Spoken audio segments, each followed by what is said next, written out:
Hey guys, welcome to the Waterlad podcast presented to you by Betcha. Here's a little sample of what's to come in this episode. What a finals run, eh? They averaged 61 points across their three finals game. Their ability to move the ball to edges and the skill set across their whole side, in terms of most dominant attacking performances you've seen, that has to be right up there. First ever Dave Rennie All Black side. What'd you make of the overall squad? When you look at the skill set throughout the forward pack and the back line, there's a lot of speed there. I think we've prioritised counter-attack and that transition from defence into attack. I'm still shocked that he missed out on that. I did think he was genuine chance to be named in there yesterday. I just have this feeling he's going to end up in South Africa somehow or some way. If he takes to international footy like he has to Super, he could well be our best player as well, because he's that type of guy. What a lad, what a lad, what a lad, what an absolute lad. Well, lad, we can't get our Super Rugby preview in and not have a chance to review it. And especially after the season that we had, and in particular that final, that was an absolute clinic from the Hurricanes to lift the 2026 Super Rugby trophy. So we will talk through all of that and also dissect the first ever Dave Rennie All Black side and preview some of the up-and-coming games and test matches. And who better to do all that with than the Waterlad sport guru, the legend, Surly from Surly Talk Sport. Welcome, mate. Mate, what an intro. Appreciate that. Yes, it was a great final for 95% of the country. Even I could sit back and admire that performance, though, as a Chiefs fan. Look, it's never great to have 60 points put on you, but I think if you look back on the tries that were scored, you just can't help but marvel at the skill set across that team, their ability to make their plan A better than any plan A I've seen. I think in Super Rugby, it was just so dominant. And what a finals run, eh? They averaged 61 points across their three finals game and conceded 13 a game. It's just, yeah, wow. Yeah, You just have to sit back. 5, mate. 60 to 5. Let's talk about that decision not to take the 2 points. So what was that all about? That's you gotta, outrageous. You got to chase the game, mate. I think it was just like, this wind is ridiculous. I don't want to embarrass myself any more than it has been already. So let's just, we don't have time for that. There's 5 minutes to go. We need 55 points. We're going after this. We can get them if we don't take this conversion. Oh, mental. Classic. But you're right. Like, that first 10 minutes of that game, I was like, oh my God, what are we in for here? Like, the passes were going all over the show, kicks were going backwards. I was like, I'm not sure how the best way to play this game is going to be, whether the kicking game's going to work at all, whether you're going to hold it or be able to hold the ball and be able to create much pressure with holding the ball and attacking. But the Hurricanes worked it out after about 10 minutes and just absolutely put them to the sword. Yeah, my group chat was lit up with frustration around the wind and how it could have potentially ruined one of the great finals, and that both teams were just going to have to play a different style of footy to what they have all year. And I was a little bit gutted about it, but man, geez, did the Canes turn that around. Their ability to move the ball to edges and the skill set across their whole side, whether it's 1 to 23, like their bench came on, played some big minutes, and the momentum certainly didn't slow down. When you have guys like Xavier and Umea pulling off right foot whacks to beat two defenders, you just have to sit back and be like, wow, this team is so impressive, really well coached, and their ability to do those macro skills so well is, testament to them, man. They've been the best team all year, and to pull out a performance like that in the final in front of their home crowd is just outstanding to see. Yeah, the Walker Lawedi cross kick as well. Like, they were just expressing themselves out there. Bizarre. Ruben Love with the Dylan Watene-Zelezniak dive. Like, they have a swagger about them, that's for sure. And when they're in a mood, they are so hard to beat. But in terms of most dominant attacking performances you've seen, that has to be right up there, because I thought the Chiefs in the first 40 minutes, hate to bring it up, in the semi-final were really impressive on attack, but that blew that out of the water. Yeah. Absolutely. And like the D as well. Like, the thing I was surprised about was how easily the Canes were getting to the edge. Like, the Chiefs traditionally quite a high edge defense and can make that quite difficult. But man, they just found space there so easily, and they were just bending them, getting them into the 22 and then scoring for fun. So man, it was real it was a real interesting game and obviously absolute clinic from the Canes. But one performance, like I know you had him as the Lads Searle winner at the start of the year, was D-Mac, and like what a tough night for that guy. I know the wind was atrocious, but man, it just could not get something to work for him.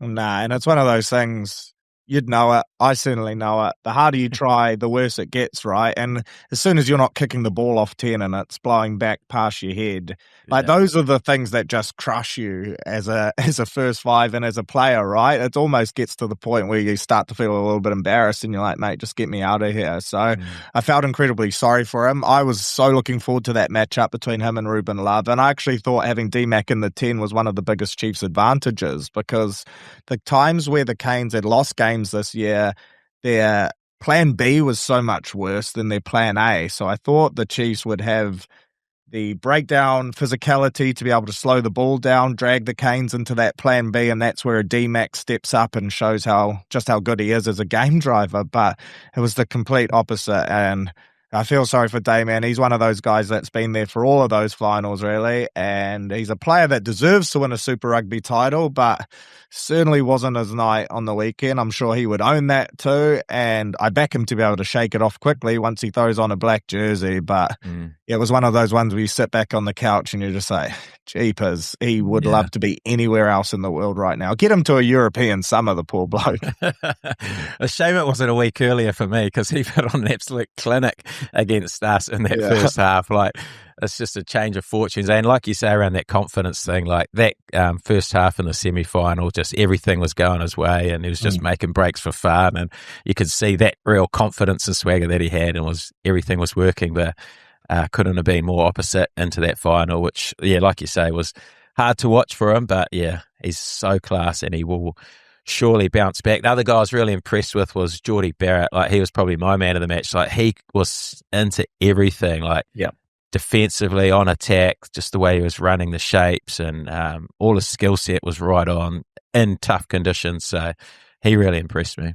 Yeah, you mentioned their ability to move the ball to width. Some of the passes and the playmaking he was throwing, and just the connection between the game drivers and their pods, and how silkily they move the ball. Like, every time you see, whether it's Peter Lakai going deep into the line and throwing the ball out the back, but him, Ruben Love, they're both always at the exact right place at the right time to be able to get a beautiful pass away and free up those outsides. Their skill set throughout a team was amazing, and I feel like their game drivers pulled all the right strings, and Geordie had his hands all over that. And what was a big individual matchup as well, right? Like, everyone was building up these individual matchups, and I feel like, apart from maybe Samipeni Finau, who I thought was the Chiefs' best player, I feel like the Canes probably won every individual matchup and accumulated in this amazing team performance that I'm not sure they could replicate again. I feel like in the sheds after, they were probably like, man, this is the night where it all came together. As a rugby fan watching that, and as a non-rugby fan, people tuning in just to watch the final because it was really hyped up, I think a few people would have fallen in love with the game again off the back of that. Yeah, they did a good job on that, by the way, like around hyping up the final. It was there's a lot of media around it. Everyone was building up this final to be one of the all-time greats, which was awesome. And it was cool to see the cake tin sold out. Everyone's singing, looked like an awesome atmosphere. And like you say, hopefully got a few fans fall back in love with rugby again.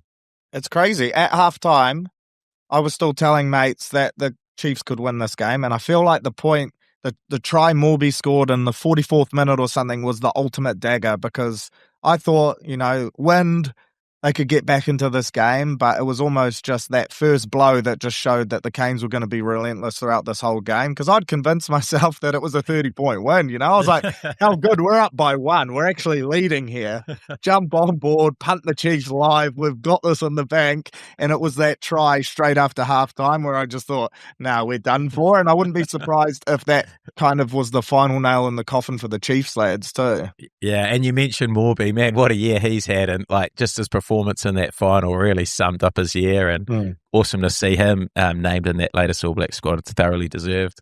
Yeah, do you reckon that was the one that got him in, because I was weighing up like a him or a Shea Fihaki. I think selectors probably would have been very interested in both too, but after the year he's had, and then to cap it off on the game's biggest stage with a performance like that, he almost went from bolter to you've got to give him an opportunity here. Yeah, well, it sounds like their team was picked before that final, so no changes were post that. So that was interesting to hear. And yeah, like obviously I'm a big Shea Fihaki fan, and we'll probably get to that a bit later, but I couldn't believe he wasn't in there. But you can't take anything away from Morby. Like, what a years he's had. He can cover 15 as well. So, yeah, no complaints there with him being picked in there. What a season. Yeah, Fihi as well, which is an interesting one contract-wise. I'm sure we'll get into the ABs, but their ability to not only finish, but I think a lot of people just tarnish them with the brush that they are finishers, but I think both of them create opportunities too. And yes, they get put in some good positions at the end of some nice interchange between forwards and backs and things like that, but there's still a lot of work to do in a fair few of those tries. Some of them they're strolling over, but some of them's just beautiful winger play, and I'm stoked to see them get an opportunity, because I feel like in years gone by, perhaps they might not have, right? Yeah, 17 tries each, like it's unbelievable numbers. And I think it just goes to show how the All Blacks are looking to play, selecting those two plus Leroy. Probably won't be going eerily as much as we previously have tried. So I guess that's quite exciting as an All Black fan to see how they do try and play in these first few games. But I do want to talk about the Chiefs, because that is another heartbreaking loss for them, like 4 in a row, like you mentioned. They look like they sort of limped into that final a wee bit. Like, saw Jacobson trying to head to pass his fitness test before the game. Quinn looked sore, and I know their back three had taken a massive hit throughout the year. They were missing some quality outside backs. So they looked like they'd played their final the week earlier, and geez, after that semi-final, I was thinking this is going to be some game. Like, if they played like they did in that first half and the Canes played like they did, we would have had a match. Yeah, I think it is good to point out, right? Even losing Isaac Hutchinson from that semi-final. Yeah. When you look at the Chiefs injured list, and Mone, all those guys, they were missing some strike. I feel like the Canes were really deep, but apart from maybe a Riley Higgins and there's like one or two guys in there that you could Caleb see slotting. Delaney. Yeah, Delaney. Yeah, Delaney was a big loss for sure, and that was the one I was most worried about. Maybe a Brett Cameron. Apart from that, in terms of the actual squad making the 23, you'd think that was probably up there with one of their strongest 23s. I still don't know if the Chiefs were full strength, whether they could have stopped that juggernaut, though. I feel like that Canes side on that night is historically the best attacking Super Rugby side I've ever seen. Yeah, wow. And that's a fair statement. Let's go through some of the predictions we had at the start of the year. Obviously, we did our preview show. And, it's pretty hard at the start of the year to put predictions that far ahead. But you had the winner, the Chiefs, runner-up, the Crusaders. So not too far off, just one behind. You had Hurricanes for third and Brumbies for fourth. So almost you got the top five, I guess, just in the wrong sort of order. Yeah, I feel like I got swayed into that second place by the bloke sitting next to me, and I didn't want to witness a live heartbreaking. One of my claims to fame is that we did get used in the Hurricanes season preview voiceover, and we said that this was their time to shine. So I've just been claiming that, basically, that I tipped them to win, even though I didn't, and I've been rolling with that. But yeah, I think what we saw was what a lot of people expected. It was more just the Canes that surprised me. 11 wins from the 14 games. They just had an amazing season, and we thought they were going to be there or thereabouts, but I didn't see them being this good. And when you look at their losses, right, like that one to the drawer, that's probably the one that stands out. Apart from that, though, that was to quality sides. So, yeah, they were a good team, man. Yeah. And you said all the right things in that Hurricanes voiceover. Like you said, like the Warner Durns, the 9, 10, 12 combo, the loose forward depth, the front row, the power game. Like, man, you were right on. I was actually surprised that you didn't tip them. Like, it wasn't until I went back through and had a listen, I thought you'd had tipped them. So See, that's my problem, though. I say the right things and then I don't act on them, hence why I suck at tipping. And it happens to me every week. Everyone's like, how are you going in fantasy? No good, because I say the right things, but I don't act on them, mate. That's my problem. Well, my order was Crusaders to win, runner-up Hurricanes, third the Chiefs, fourth the Brumbies. So, like, I obviously Pretty spot on too. I couldn't not tip the Crusaders, and I the year didn't quite go to plan, especially the start of it. I sort of came right at the back end, but that Hurricane side, like you said, have been the best side throughout the competition, scored record amount of points, and thoroughly deserved their win. The All Black bolter. Oh no, we went top try.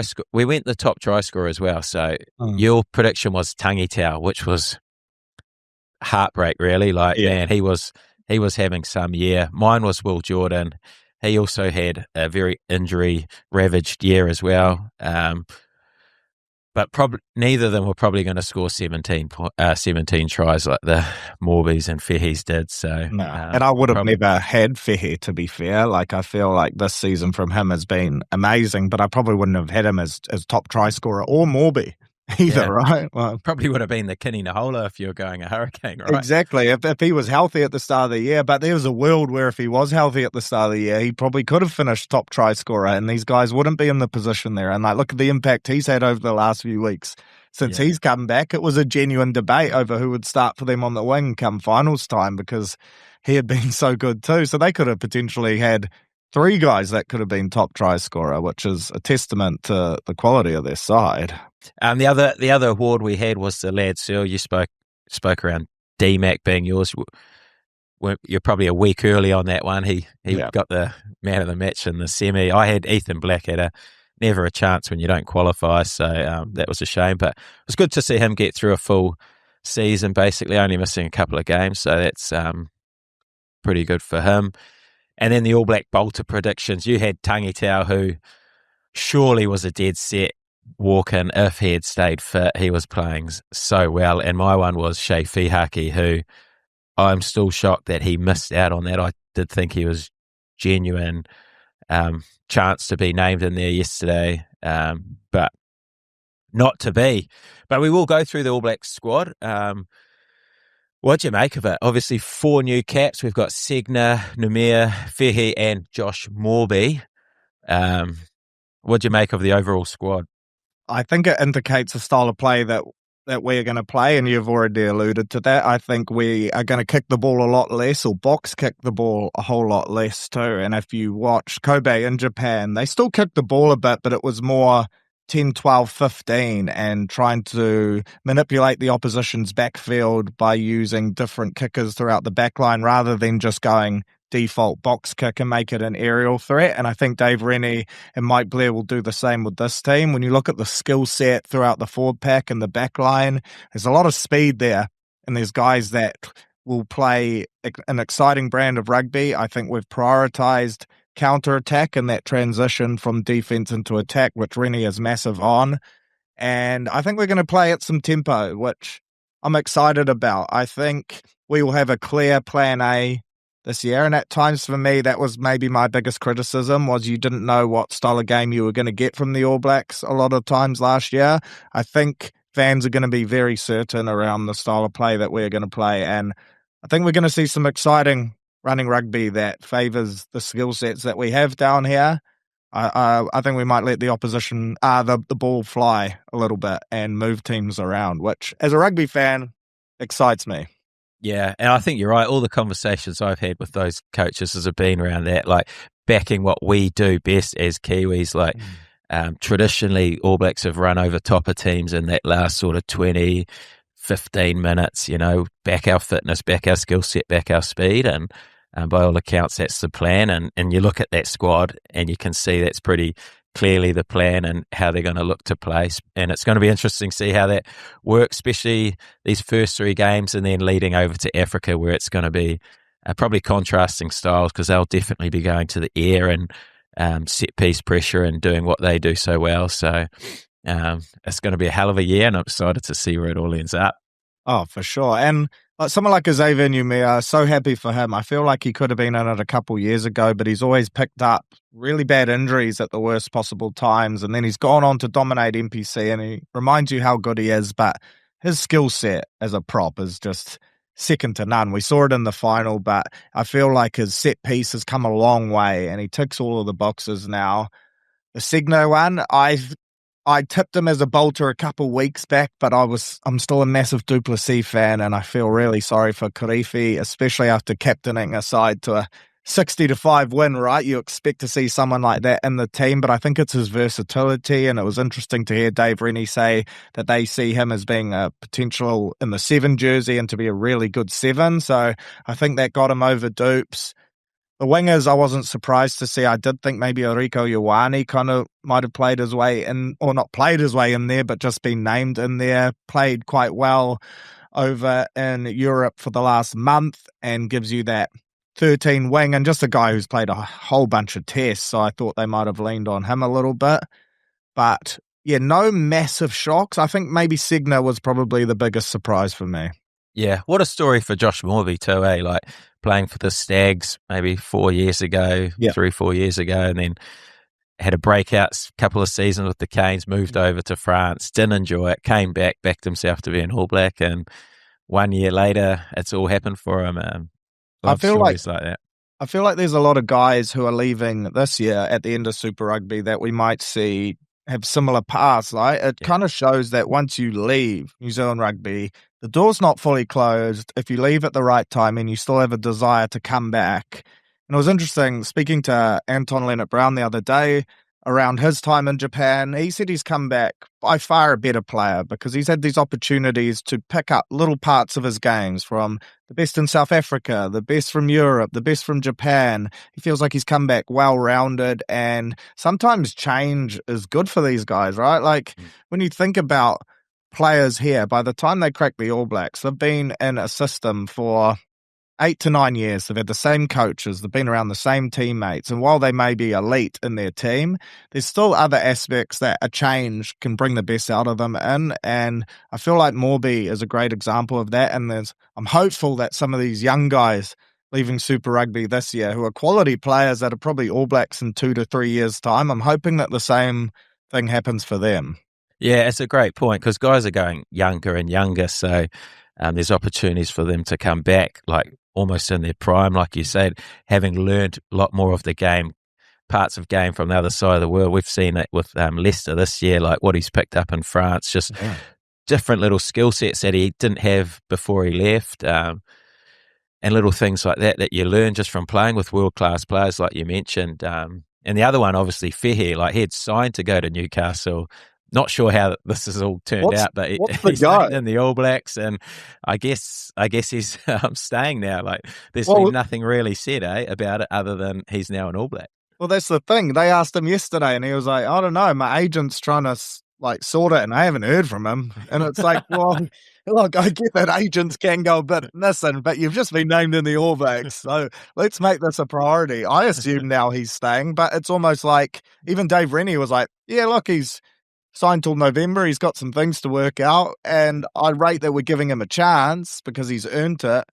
But it's a different type of situation to what we've had in All Blacks teams of the past. Normally, when someone comes out at the start of the year, at the middle of the year, at the end of the year, and says they're off, then it's flying through them. And I'm assuming that's what happened with Sabapeni Finau because there's rumours that he is off overseas. But yeah, there must be something that they're confident in this Fehe deal that he's going to get out of it, and whether it's New Zealand Rugby offering up some cash or whether this agent who's gone missing for the last few months can pull it off. But it's all a bit bizarre. The poor bloke was just getting hounded with it at the media session, eh? Yeah, that's a good point around that. He's signed till November, so he was planning on doing the whole NPC anyway. That might be different to some of the others who post-Super weren't planning on doing NPC, so they're off straight away. So would essentially rule all those guys out. But you've spoken around some of the unlucky guys like Karifi, massively unlucky. Like you mentioned around the lack of versatility potentially costing him. But what a season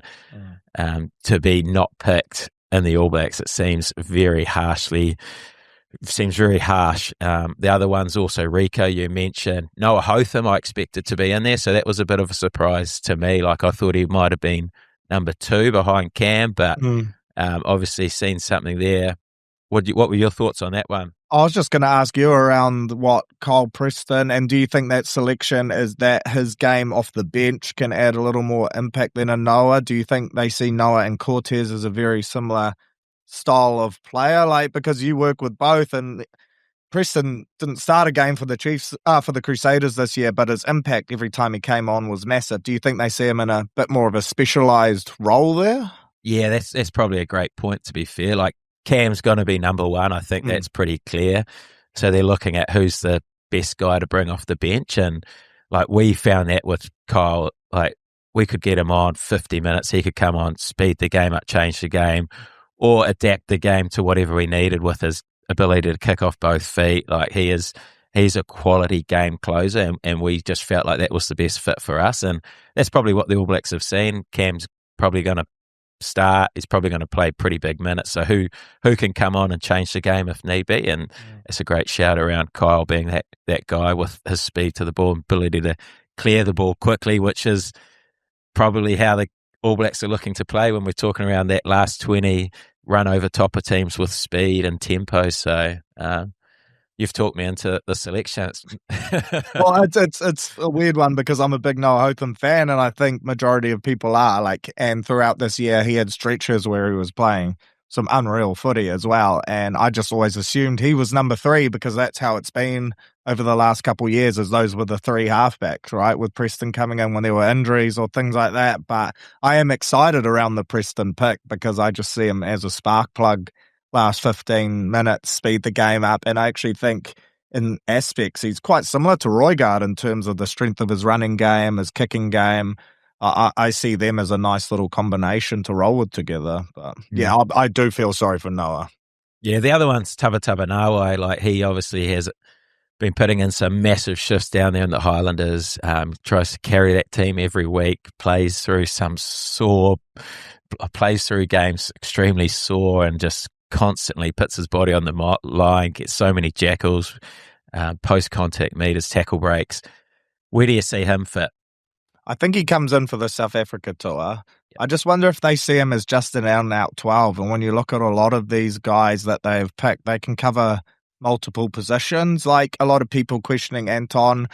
He's been under Dave Rennie in Japan, so obviously they've been impressed with what he's dished up over there. But also, he can play 12, 13, 14, which he's done for the All Blacks before. He can play on the wings too. And I think when it comes down to those final few positions in the back line, they do factor in guys that can play multiple positions. So I do wonder if they just see him more now as a 12. I think a lot of people forget that he was a winger, right? He's just done so well playing in the 12 jersey. But I'm a massive Tavatava Nawai fan. I think he offers us something a little bit different. But again, it might lean into the style of play we're going to play. Like, we're going to move the ball. It's going to be less physical carrying and things like that. They're looking more for midfielders with playmaking ability, and Jim can do a fair bit of that, but he's known for the physical stuff. So I think he'll be in that 10 that come into the group, as do I think Rico, as I think Duplessis will be. All these guys will come back into the team then. But yeah, I was a little bit gutted for him. I just hope he's not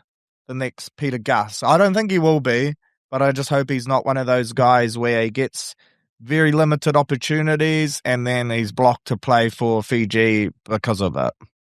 Now, he's a similar type of player to Leicester for me. Like, he's so good over the ball. He's so strong. All those, the more you get him carrying, the more effective your team is. It's just, he's not quick enough for a winger, or defensively isn't great on the wing. Powerhouse 12 carrier. Could we see Jim Tavatava Nawai move into the loose forwards? Well, I was going to ask you that, like, in terms of, because you've worked with him at Tasman before, right? Like, and you mentioned he's similar to Leicester. I would love to see it.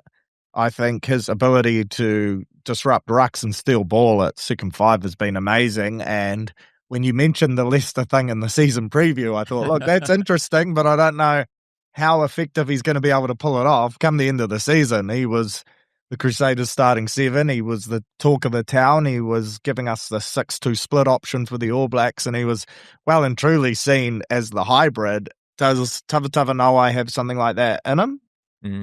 I think he does. Like, he's, like I said, similar, like same attributes to Leicester around the more you get him carrying. He's got the skill set as well, which is the added bonus when you play him as a loose forward. But he is the hardest man to move over the ball. Like, he tops the jackal count every year. Yeah. Tackle breaks. You just want to get him carrying. Like, how do you get him involved more? Does he have the engine to get through 80 minutes like Leicester does with all that contact? We're not sure, but I think you could get him there. But it's even interesting to see where they would have picked Leicester if he was fit and available. I'm sure he would have been picked in there somewhere, just not sure where he would have fit in that squad. What were your thoughts? I think he would have been named as an outside back, and I think there's some injuries there to guys like Amoni Narawa as well that opened up at Morby and Fehe's selections to be less bolterish and more like these guys are in great form and we are down a couple outside backs. I think they've named a fair few outside backs because, like, Will Jordan, is he good to go for this first test? Is he not? Which makes the bench dynamic really interesting. Does then D-Mac start at 15? There's a few uncertainties around injury. So I think Leicester would have been named an outside back. I was gutted to see how long he was out for. I think in South Africa, he would have been such a big asset for us to have. And South Africa kind of not invented this hybrid role, but they've made it very big on the world map, haven't they? And they've been really vocal about it. So I was keen to see Leicester try go over there and take them on at their own game. I think that would have been really cool to see. But yeah, it's just unfortunate. There's some good players at the moment out injured. It was really interesting for me. Like, they had this camp up here in Auckland. They were based out at North Harbour, so a lot of my mates were seeing them daily, seeing who was in there, seeing the whiteboard with all the names up there. And there was some guys, and I get that they need numbers to be able to run the drills that they were doing and things like that. But there was Xavier Tito Harris, Torian Barnes, Lucas Casey. There was a lot of players involved that are young and that have massive futures. And I guess it just shows what this All Blacks selection group at the moment are looking for and looking at. But it reminds you of the depth, eh? Like, you wouldn't, in years gone by, you wouldn't have been surprised to see a Lucas Casey named in this team too. And he was a name a lot of people were throwing up. He's a great young footballer, but obviously he's there or thereabouts, which excites me too. There's going to be opportunities given to guys over the next few years. Yeah, and especially when you talk around the loose forwards, it's such a stacked position. Like, I thought Ethan Blackadder was unlucky. He had a massive year for us. Christian Leo Willie, another one who really came into his own in the back end of the season. You mentioned Finau before. I think that final and like the back end of the season was some of the best footy I've seen him play. So he could even guys on your bench like Don Gardner, I am a massive believer in him. I know Jamie Hanna's a lock, but there's guys there that look like they have the physical attributes and the game style to be able to go to international level. So even our props, hookers, like, can you name the 3 hookers in what order they are in the pecking order? I can't, because I feel like it's closer than it's ever been. Tamaiti Williams not available, but look at the pack, like Ollie Norris missing out as a prop.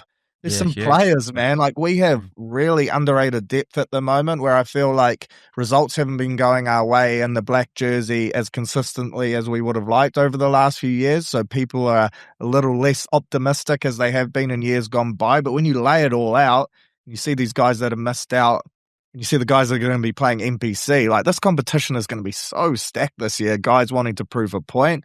I feel like New Zealand rugby's at an exciting time, and then you throw Richie Moe back in the mix, and it's like, here we go. Yeah, who's going to get the 10 jersey? Like, did Ruben do enough in that final to say you have to pick me? I feel like he did, and if Will Jordan is not available game 1, I think D-Mac will be at the back, and that takes the selection dilemma away from them more. The great thing about both of them is if they're not starting, they're on the bench because they can cover 10, 15. Ruben Love's played on the wing for the All Blacks before. Like, both of them are versatile, but when you talk about wanting to play fast, killing teams on counter-attack, I feel like both of their games are just made perfectly for that. So for that first game, I think it'll be 8, 9, 10, 12, all Hurricanes, and they go off that combination. How about you? Yeah, and then I guess the challenge around that is once that team's if that spine's going really well, and then you throw Richie Mo'unga back in the mix, and he's playing out of his skin for Canterbury or whoever he's playing for until he makes the All Blacks. Where does he fit in then? Like, Oh, you just keep rolling with them, or yeah, it's going to be a but new that's a selection great dilemma. problem, eh? And I feel like Dave Rennie will be wanting to get him back in before this Canterbury. I just have this feeling he's going to end up in South Africa somehow Ye- or some way, because I get the impression Dave Rennie is a big Richie Mo fan, and apparently that camp up here, he was just a class above, and I think they would be very keen to try and find some type of way, some type of loophole to get Richie Mo over to South Africa and just let him get into his work. He's Yeah, proven his worth already, man. it doesn't seem right that he isn't going to Africa. Like, you've got guys like Anton Leonard-Brown and Artie coming straight from Kobe, straight into the All Black setup. I just don't see why Richie Mo has to wait another year. I know it's because it wasn't a sabbatical or whatever, but Richie signed with New Zealand Rugby going forward till the World Cup. Yep. Get him in there, get him set up as quickly as possible, and try and make that transition as easy as possible would be what I'd be suggesting. But it's also a good opportunity for Ruben potentially to have it turn with the keys and see how he goes over these test matches, which look like great ones. The French have named a relatively strong side.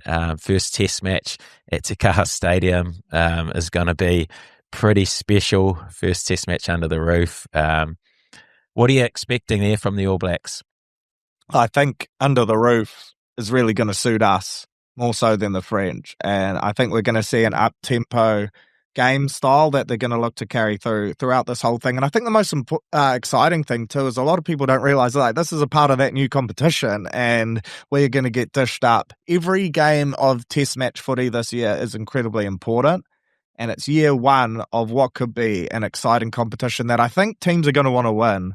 Like, I think there's bragging rights big time in this a year out from a World Cup, and I think the excitement around it being the first year is going to build slowly, but a lot of fans don't realize that this is what this whole July window is about, right? A lot of people just think that it's 3 European teams coming across here to take us on. Like, this is all a part of this big competition that World Rugby have pumped a lot of cash and a lot of focus into, and yeah, I am excited. That atmosphere down at One New Zealand Stadium, if you haven't been before and you're going to that All Blacks game, I feel like that is going to be another level again. But from Super Round to concerts to the Warriors game down there, it has never not been insane. And once the All Blacks roll into town with the added seating, it's going to be a sea of black. And Christchurch, they love their footy, but that place is going to be electric, man. Oh, it's got me excited already. Oh. That is good stuff. And then they obviously got Italy in Wellington.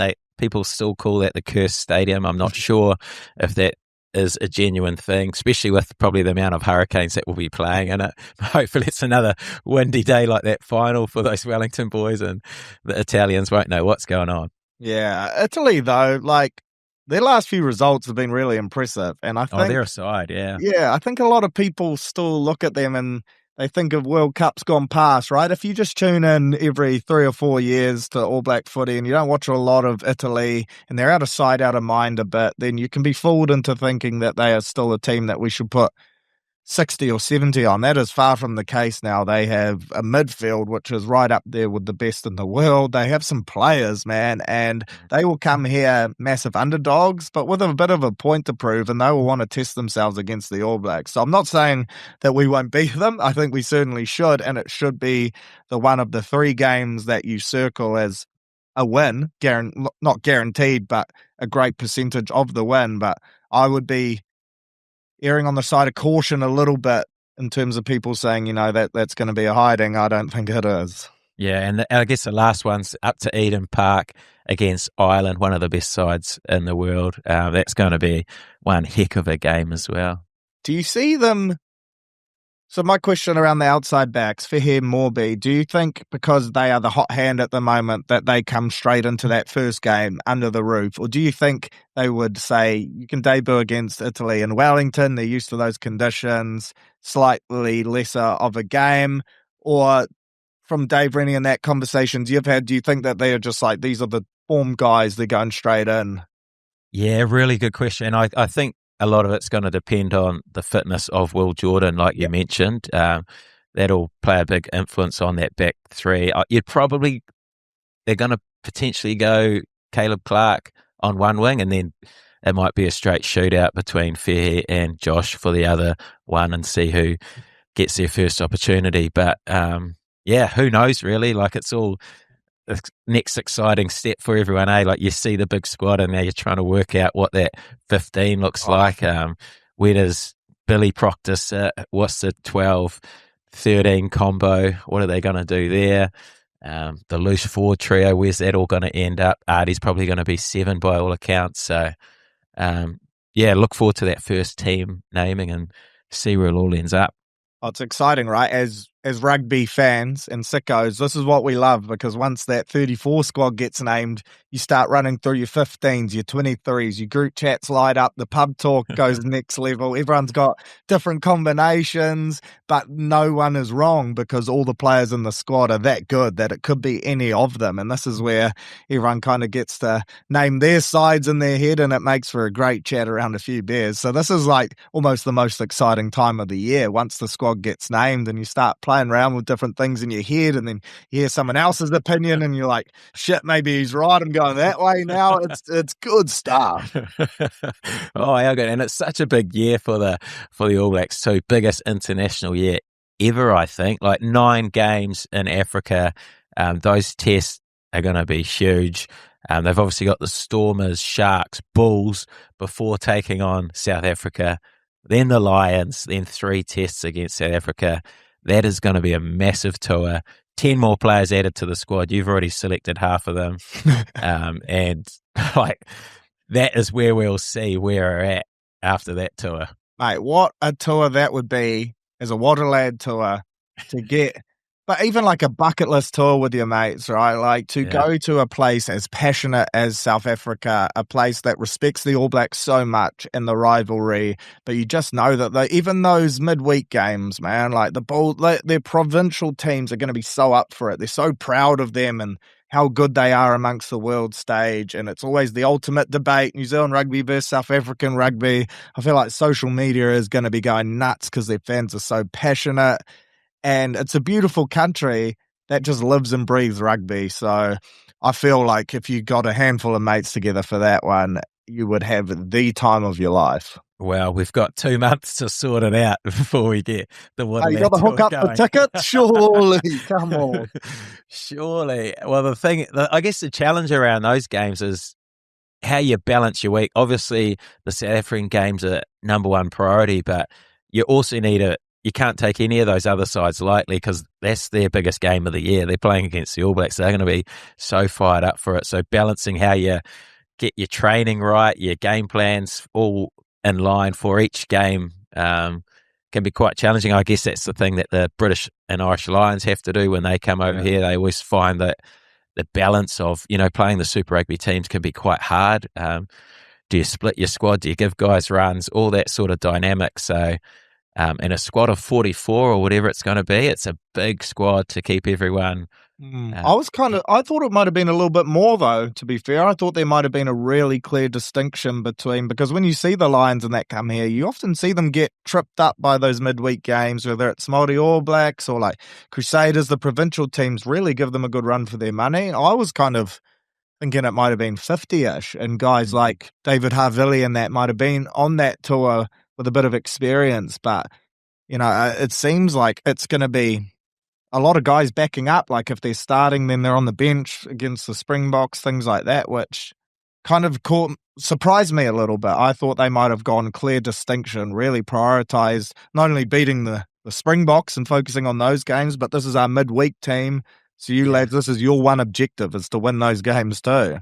Yeah, well, they've got 23, so what's that? They got an extra 21. I guess it is kind of like that, right? Yeah, so I'm guessing they'll split essentially those two, and then it's a couple of guys will have to back up, and it's probably the guys who've been on the bench, or like just keep rolling some of the guys and making sure they get some rhythm and cohesion. A good opportunity to do all that as well. So how crazy is it though, right? Like Cody Taylor, Bodie Barrett, we're in a position where they could be playing midweek games because the other guys in those positions are playing so well too. Like, those are not midweek players. Those are guys that have been outstanding All Blacks, arguably some of the best we've produced. But there's going to be some quality in those games, man. Yeah, 100%. You mentioned Cody. Like, I know he was close to being captain, and they went with Artie, which I think everyone is happy with. Like, he's the people person, isn't he? Everyone loves Artie. Yep. They were crying for him to be captain last time, and even the way he spoke yesterday, just he knows how to get the people behind him. So I think that's an exciting appointment as well that we didn't touch on. Yeah, just opening your phone up at 6 a.m. this morning and there's a video of him ringing his mum and telling him, and you're all of a sudden you're crying. You're like, why are you doing this to me, Artie, mate? At 6 in the morning, you know, I haven't even had my coffee yet. I'm meant to start the day in a happy way. But he is that type of guy, right? Like, I feel like he gets it. He gets that. He gets the game, and then he also gets the stuff outside of it. And I feel like for a long time, people have wanted him to be our leader because of that, the way he speaks. He might not be the loudest bloke on the field, but he leads with his actions. And I feel like when he does talk, it is really well put together, and it's really deep connection to the jersey, to the game, and to everything that he stands for. So, yeah, stoked for Artie. A lot of people were saying Cody Taylor would be the captain. I do wonder if it's an indication as to how good the other two have been as well, and just that you can't guarantee that he starts every game. I think Cody had a really good Super Rugby and was a massive part of you guys going on that run towards finals, right? But, you know, I feel like the other two may have, in certain areas of the game where there was a clear advantage to Cody, perhaps the gap has just closed a little bit. Like, Almoa's work at line-out time has got a whole lot better, right? So I don't know if you could tell me 3 different pecking orders between the 3, and I'd agree with all of them, which is a great position to be in, but it makes it hard to pick him as a captain. Like, no doubt he'll be a leader, but I feel like Artie was the clear starter. Yeah, 100%. I agree with everything you've said there. Another one you mentioned was Beauden Barrett. Like, I'm stoked to see him in there. I know he had a frustrating year with the Blues. Didn't look like the style that they were trying to play suited him. It looked like he was frustrated. But by all accounts, the way the All Blacks are going to play should suit Beauden Barrett to a T, and we can see him back to his brilliant best. That's an interesting one for me. I'm a massive Bodie fan too. When Richie comes back, I don't know if you carry all 4. So You can't. no, so it's going to be like someone like a Bodie could well miss out. So it's again a great problem to have, and I feel like you said, that Blues pack wasn't as dominant as it has been over the last few years, but they still played as if it was, and the game style didn't suit Bodie towards the back end, and as a result, he copped a lot of criticism, plus he battled with a few injuries too. But it's going to be really interesting moving forward, in particular once Richie Moe is back, around what happens with Bodie, and if he is that one to slip out, or whether they still just back his experience and that he'll peak for those big games. Because he is a big game player, and he's delivered a lot of times for the All Blacks. So yeah. The only way they could keep all of them is if one of them becomes the first choice fullback, essentially. And Will goes to the wing? On the wing, yeah. And then a winger would drop out. But the coverage to be able to do both things. I would like to see Will Jordan at fullback. Like, I think that's his best position. I think he's one of the best players in the world. I've got massive... I speak so highly of Will Jordan. I've seen what he can do. Very smart footballer. I'd love to see him have more control in the All Blacks attack, and he's best at fullback for me. So that's where I'd like to see him. But yeah, because even speaking to you, like, that's the thing I probably underestimate the most about Will. I see him as X Factor, one of the craziest skill sets in the game, lightning pace, game breaker. And I think I underestimate, and I think a lot of people do too, the influence he has around the stuff around how the team plays, his rugby brains, how much work he puts into formulating attacking game plans, all that side of things, which I think would be a little bit wasted on the wing. Yeah, and I think that's the thing that a lot of people who aren't in the environments, it's the same with me when I'm talking around opposition players. Like, you don't know what they're like or what their rugby IQ's like. So when people are bagging Beauden Barrett, like, he's got so much experience. He knows the game so well. He's someone that, given the reins, he can do some special things. So, and the influence that they have in the group and in the week to drive the team is something that we don't get to see unless you're in it. So, that's why when the coaches make the decision, whatever it is, it'd be awesome if the country just get behind whatever the selection is instead of complaining. And that's what has been quite cool about this selection. Like, I feel like Dave Rennie has nailed it from the fans' perspective. I haven't seen too many. I know everyone's pretty gutted about Karifi, but most people are saying, what an awesome squad, how exciting. Yeah, and usually it's, oh, where's he? This is terrible, like basically every year. Yeah, I feel like Dave Rennie in particular has done really well around vocalizing his thoughts, and he seems like the type of guy, he doesn't just say stuff for the point of saying it. He's quite direct in what he says, and that reassures you that he's got a plan and he's made the right decision, right? Like quite often when you hear coaches talking, you're like, yeah, that guy's really good. He's just unlucky here, and they don't really give you a reason as to why, whereas I feel like Dave's been short and sharp and very to the point, but he sounds like he's very certain of the choices he's making, which as a fan fills you with confidence and makes you believe that, oh, this guy, like, I can get around that. I understand that, taking my bias out of it. Because as fans, like, of course, Hurricanes were pissed off that Dupes didn't make it. Of course, Highlanders fans were unhappy. Tim Tava, no, I didn't make it. But we have some internal bias that we're always going to lean on. But if you get a direct message like that, you're just like, well, this guy knows more than me, so I'm happy to roll with it. Yeah. Okay, well, one thing he might not know better than you is who is going to be the All Black of the Year come the end of 2026. Who is it going to be? Like, we could ask Dave Rennie that. He's not going to get this right, but I know you will. I feel like Cam Roigard, if he's injury-free, will be our best player. I just feel like he's at another level, and the impact he has on a game is arguably more than many halfbacks I've seen. Like, his ability to play make, run the ball, kick and go, he's so complete, and I think they're going to go with this Hurricanes combo at 8, 9, 10, 12, and that will be the familiar pieces around him that Roigard really needs to go to the next level. He's already right up there with best halfbacks and players in the world, but I think he's going to really cement himself. How about you? Mate, I had the same guy. I can't believe that. Like, Wow, not often we're that aligned. Yeah. I agree with you. Like, I thought he was quite quiet in the final watching it live, and then go back and watch it, and actually he was very impressive. Like, some of his decision making and some of the things that you could sort of miss the first time around were world class, and he is a world class player. And I think, like I said, he'll start and probably get quite big minutes. So yeah, I'd be surprised if it wasn't him to be All Black Player of the Year. And when we say things like this, they usually happen, mate. Oh, they do. I'd love to see it too. Another one that I would love to see be our best player, and I was shocked that he took to Super Rugby first 5 as well as he did, is Ruben Love. Like, that's the reason I didn't have the Canes winning it, is because I was unsure around how he was going to go at 10 at that level, and he has looked so comfortable and at home, and he's a player that I love watching because he chances his arm. But geez, if he takes to international footy in the 10 jersey like he has to Super, he could well be our best player as well, because he's that type of guy.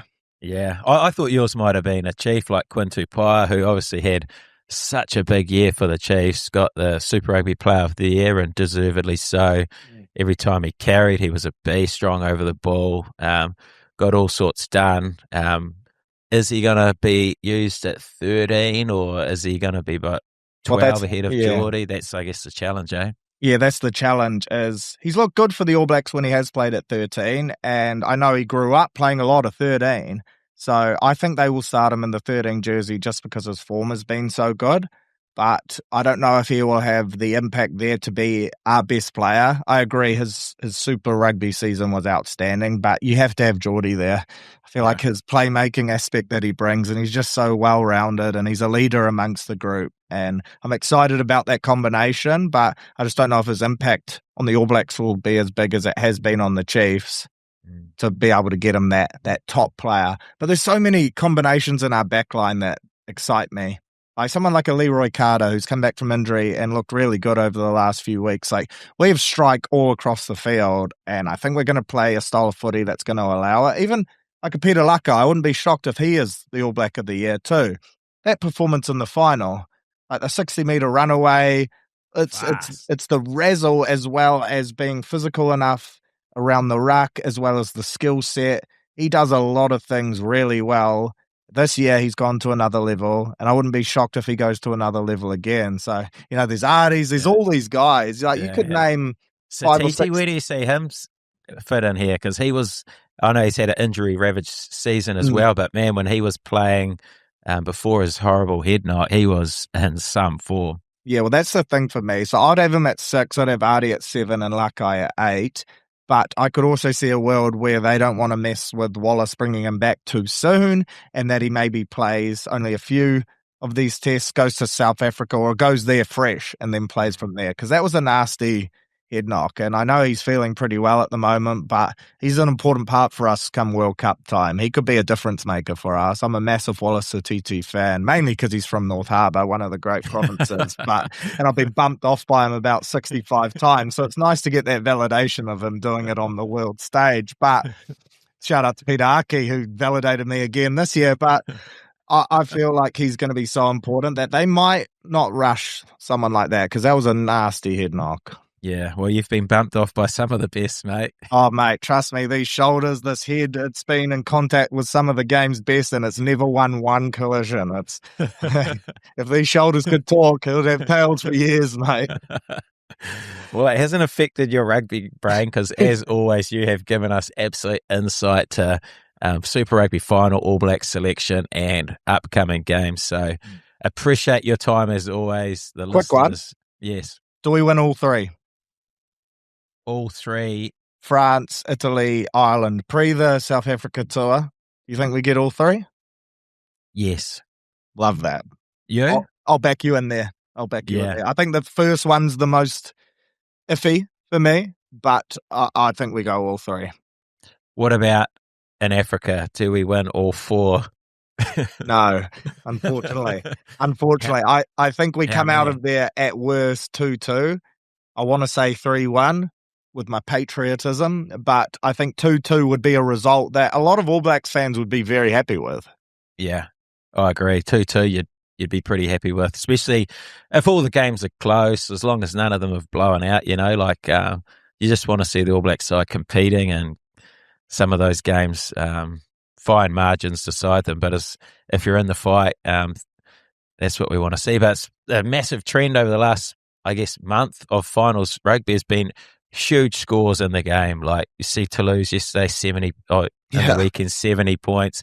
All of the Super Rugby finals were won by around 50 points. Like there's big scores in the game at the moment. So what is that? Is it because the game is sped up that it's harder to wrestle momentum back, or is it because even on the weekend, even the semi-finals, you could have convinced yourself that they were going to be really close, and it seemed like both teams on the receiving end were just shocked by the speed of it all and how it all played out. But it can't be that, right? I don't know what it is, but teams just seem to be scoring a lot quicker and easier. And I don't think it's a rule change that's happened or anything like that. It's just maybe the attacking mindset of sides, and once they're feeling confident, they are just pulling trigger and being pretty ruthless around it, and teams just can't live with it, which is awesome for the game to see so many tries and points scored, and it's good signs for the game for the next couple of years as we lead into the pinnacle of the Rugby World Cup. Mate, that's going to be a Waddlehead tour, surely. That is us. That is one we will get planned, because I don't think we'll be able to get to Africa in time. We've left that one a little bit late, mate. I'm happy to chip in some funds. It'd be ideal if it was funded, but hey, if I've got to get the wallet out, if you can get the tickets, I reckon we could get a crew together, mate. But let's sort out our Super Round first and then go from there, eh? Yeah, well, Super Round was a success to everyone who came to that. It was awesome weekend, but we do need to get a few more Woodlad tours going. And if you are keen, stay posted to the Woodlad page, and we will be having some trips of a lifetime over the next few years. Love that. I appreciate your work as always, Surly. You're an absolute lad. Legend, man. Thanks for having me. Well, there you have it. Thanks to Betcha for bringing you this episode. If you enjoyed it, please let me know what you thought of it in the comments.